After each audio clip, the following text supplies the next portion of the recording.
Ketika akun baru dibuat, Bosman Mardigu Official, maka channel lain muncul dengan nama yang sama atau mirip-mirip. Maka saya dengan hormat berkali-kali mengingatkan, silakan re-upload semua video Bosman, namun jangan pakai nama Bosman Mardigu Wowi Sontoloyo yang memang trademark Bosman sebagai nama channel. Ambillah manfaat videonya, namun bukan nama pribadinya. Mohon diganti nama channel tersebut dengan segala hormat. Karena pelajaran dan tanggung jawab nama serta isi ilmu tadi, saya yang berhadapan dengan musuh-musuh kebenaran tadi, pada ujungnya bukan kalian. Kalian ambil manfaat AdSense dan ilmunya. Silahkan kembali ke perjuangan awal kita kaum New Mind dengan pertanyaan, berapa cost accounting untuk membuat Indonesia menjadi negara superpower di tahun 2045, 24 tahun dari sekarang. Pertanyaan ini disampaikan juga oleh Deng Xiaoping ketika di tahun 1989 memutuskan untuk mempunyai sistem ekonomi sendiri alias dual standar. Standar dunia untuk keluar, standar dalam negeri untuk Tiongkok. Deng Xiaoping meminta berapa biaya dibutuhkan Tiongkok untuk kembali merebut supremasi perdagangan dunia seperti nenek moyang mereka dalam 3000 tahun selalu menguasai perdagangan dunia, di mana 200 tahun terakhir dikerjain negara-negara Eropa dengan perang opium menggunakan candu untuk membuat goblok otak 30 juta rakyat Tiongkok dan juga pejabatnya. Lalu perdagangan Tiongkok dikendalikan Eropa sekian lama. Pertanyaan Deng Xiaoping tadi di tahun 1989 dijawab dan benarlah 20 tahun setelahnya Tiongkok menjadi negara maju, dan 20 tahun kemudian, yaitu sekarang, Tiongkok menjadi kekuatan yang ditakuti.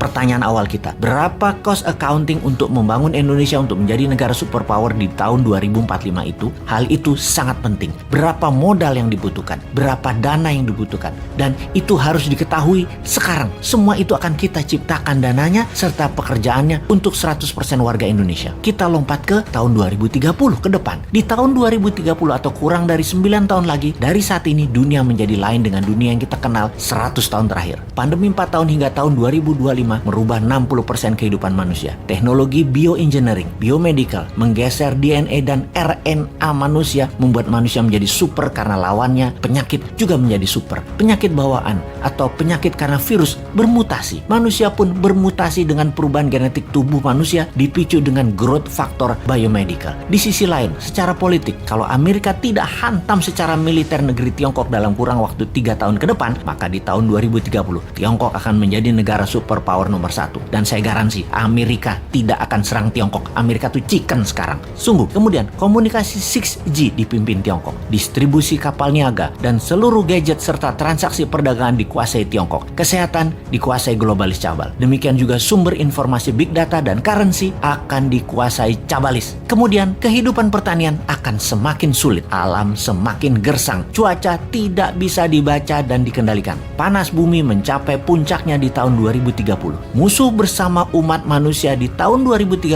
adalah kelaparan, kekurangan pangan dan gizi, serta cuaca yang ekstrim. Alam tidak ramah. Dunia menjadi semakin kejam. Manusia semakin buas. Tiongkok di tahun 2030 akan mempunyai penantang baru yang namanya Nusantara. Siapa Nusantara itu? Negara yang menjadi pengontrol laut, pengontrol mineral dan sumber pangan. Negara maritim, food country dan mineral country. Itulah Nusantara di tahun 2030. Pertanyaan berikutnya, apakah Nusantara dalam 15 tahun kemudian, yaitu di tahun 2045, bisa melewati Tiongkok atau setidaknya menyamai? Jawabannya adalah bisa. Konsep bernegara di tahun 2030 adalah kendali pembayaran dunia perdagangan yang menggunakan emas di dalam negeri. Sejak New Mind berkuasa nanti di tahun 2024, maka 1 tahun setelahnya di tahun 2025, emas dijadikan alat bayar resmi, di mana puncaknya di tahun 2030 rupiah fisik musnah, tidak dipakai lagi, jadi e-rupiah dan fisiknya adalah emas. Nusantara menarget dalam 15 tahun ke depan sejak tahun 2030 transaksi dunia 50% memakai emas. Itulah awal Nusantara menjadi negara superpower di tahun 2045. Kunci penting berikutnya di periode 2045 sampai 2070, di mana dunia sepakat tidak akan ada lagi perang militer, namun semua negara berkolaborasi merubah dunia menjadi lebih baik.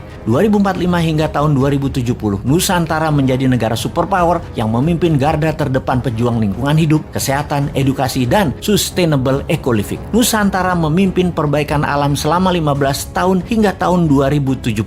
Kemudian sejak tahun 2070, inilah awal perdamaian dunia 1000 tahun yang juga dipimpin Nusantara. Terlihat indah? Tidak mungkin. Ada yang berpikir begini nggak di pejabat incumbent atau oposisi? New Mind memang sontoloyo. Tapi kita semua tahu, semua impian ini pasti terjadi. Inilah mengapa video kita dan channel kita ditakuti pemahaman. pemahamannya. Selamat datang masa depan di tangan New Mind.